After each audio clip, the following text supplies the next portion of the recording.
হৃদয়ত ৰাখি নিজৰ ভণ্টি বুলি এই কণমানিটোৰ মুখৰ ফালে চাই পেলাই আপোনালোকে এটা ব্যৱস্থা লওক, এজেঞ্চিক জনাওক আৰু আপোনালোকৰ স্মাৰ্ট বজাৰৰ ফালৰ পৰা তেখেতক কি ক্ষতিপূৰণ দিয়া অনতিপলমে দিয়া ব্যৱস্থা কৰক, একদম ব্যৱস্থা কৰক। এইটো নহলে এইটো ৰাইজমেল হ'ব, কিন্তু ইয়াতে কিন্তু প্ৰতিবাদী কাৰ্যসূচী হ'ব। মই কোনো গম পোৱা নাই, আপোনালোকে জানিবলৈ দিয়া নাই তাৰমানে এই কথাটো যে এটা এমপ্লয়ী ইয়াতে অন ডিউটি স্পট ডেড হৈছে, এই কথাটো আপোনালোকে জানিবলৈ দিয়া নাই। ঠাকুৰীয়া ডাঙৰীয়া আৰু আপোনাৰ নামটো কি ক'লে?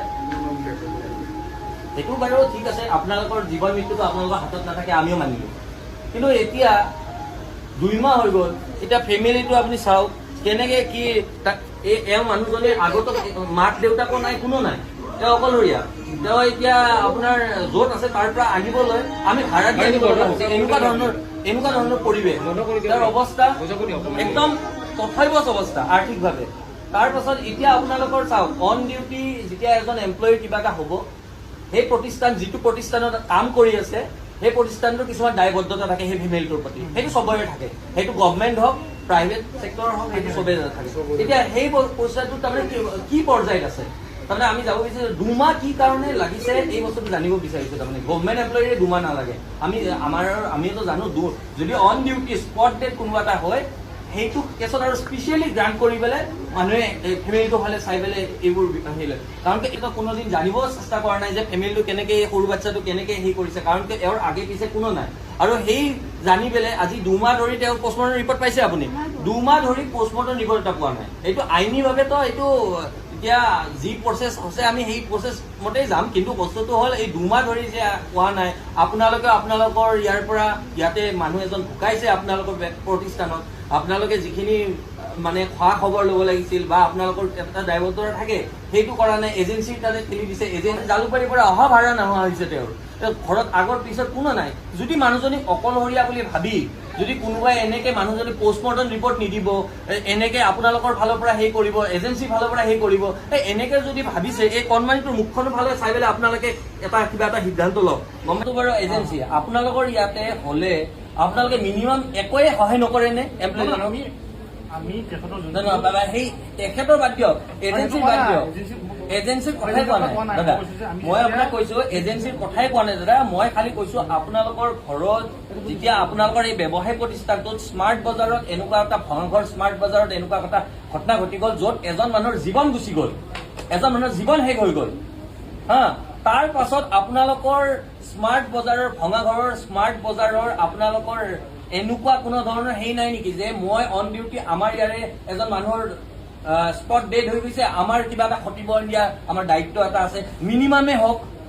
কিবাকে চলি আছো জাতিটো, কিবাকে চলি আছো দেই, মই কৈছো এতিয়াও মেৰুদণ্ডত কোন হোৱা নাই জাতি, কিন্তু চলাই আছে বাহিৰে। এই যে এই প্ৰতিষ্ঠানৰ এই লাভবিলাক আপুনি কিমান 1000 টকাত চাকৰি কৰে, 20,000 টকা কথাটো কৈছো, 20,000 25,000 30,000, আৰে মেইন মুনাফা কিন্তু লৈ আছে বহিৰাগত বাহিৰত গৈ আছে চব। তাতে যদি আমাৰ যদি অসমীয়া জীয়ৰী এটা এনেকে এই অৱস্থা হ'ল, অসমীয়া ল'ৰা এটা নিজৰ জীৱন দিব লগা হ'ল, তাৰ পাছত যদি আপোনালোকে কবহে লাগে যে আমাৰ মানুহ এজন নোহোৱা হ'ল ইয়াৰ পৰা, আমি এইখিনি স্মাৰ্ট বজাৰৰ তৰফৰ পৰা এইখিনি এই ফেমিলিটোক দিব লাগিব, আপোনালোকৰ দায়িত্ব আছে, কিন্তু আজি 2 মাহে নকৰিলে। দুৰ্ভাগ্যজনক কথা, দুৰ্ভাগ্যজনক কথা। আমি মানে খুব লাজ পাইছো, এনেকুৱা হবই নালাগে। আপোনালোকে যিমান যেনেকে আপোনালোকে গুৰুত্ব সহকাৰে ল'ব লাগিছিল ঘটনাটো আপোনালোকে নললে।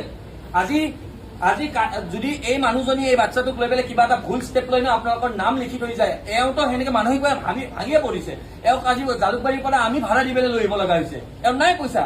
এনেকুৱা চিটুৱেশ্যন, মাক দেউতাক কোনো নাই, তেওঁৰ আগে পিছে কোনো নাই, সেইকাৰণে চাঞ্চুলাৰ দৰে হৈছে, অকলশৰীয়া পায় মানুহজনী। এই যে ৰয় উপাধি বাবুল ৰয়ে কবলৈ কেনেকে মেনেজাৰে সাহস পালে যে তুমি সৰু ছোৱালী, তোমাক যিটো দিন তুমি সন্তুষ্ট থাকা, সেইটো কোৱাৰ অধিকাৰ তাৰ আছে নাই? নাই, কোনো কাৰণতে নাই। কি কাৰণে পাইছে এইটো?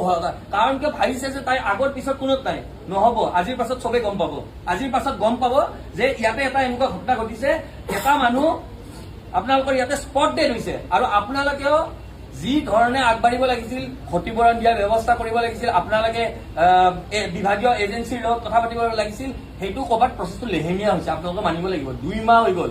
মানুহজনীৰ মুখৰ ফালে চাওকচোন, এই সৰু বাচ্ছাটোৰ মুখৰ ফালে, তাইৰ মাক দেউতাক কোনো নাই। কান্দি কান্দি ফোন কৰিছে আমাক, কান্দি কান্দি আমাৰ তাত লেটাৰ দিছে, দাদা মই কি কৰো, মই জীৱন শেষ কৰি দিম, আপোনালোকে শেষ ভৰসা। আমি কিন্তু এটা কথা কৈছো, মোৰ ভনী এজনৰ কিন্তু জীৱন এনেকে শেষ হৈ যাব নিদো দেই, আমি একদম স্পষ্ট কথা।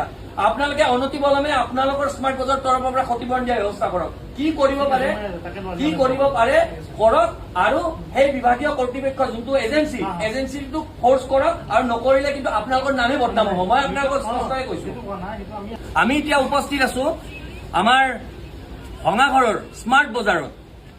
আজি দুমাহ আগতে ইয়াৰে এজন কৰ্মচাৰীয়ে কৰ্তব্যৰত অৱস্থাত ইয়াতে আপোনাৰ প্ৰাণ হেৰুৱাবলগীয়া হৈছিলে।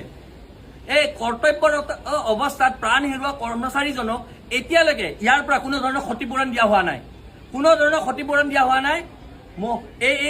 এই কণমানিজনী আপোনাৰ আৰু তেখেতৰ সহধৰ্মিনী, এওঁলোকে যেতিয়া বিভাগীয় কৰ্তৃপক্ষৰ লগত কথা কয় তেতিয়া এনেকুৱা ধৰণৰ কথা কয় যে মেনেজ কৰি তোমাক যি কৰিব লাগে আছে দি কৰিম, তুমি সৰু ছোৱালী বেছি মাত নামাতিবা, এনেকে কয়। এইফালে আহা, কি কয়, তোমাক সৰু ছোৱালী তুমি বেছি মাত নিদিবা, তুমি এইবোৰ নাজানা। এইবোৰ চাওক, এই সহজ সৰল ডাঙৰ কথাটো কি জানে, এবাৰ মা দেউতা কোনো নাই, এতিয়া স্বামীটোও হেৰাই গিলে এনেকুৱা এটা ঘটনাত, কিন্তু আজি পৰ্যন্ত ইয়াত কোনো এটা ক্ষতিপূৰণ দিয়া নাই। স্মাৰ্ট বজাৰ কৰ্তৃপক্ষই এই কথাটো এতিয়ালৈকে কাকো জানিব দিয়া নাই।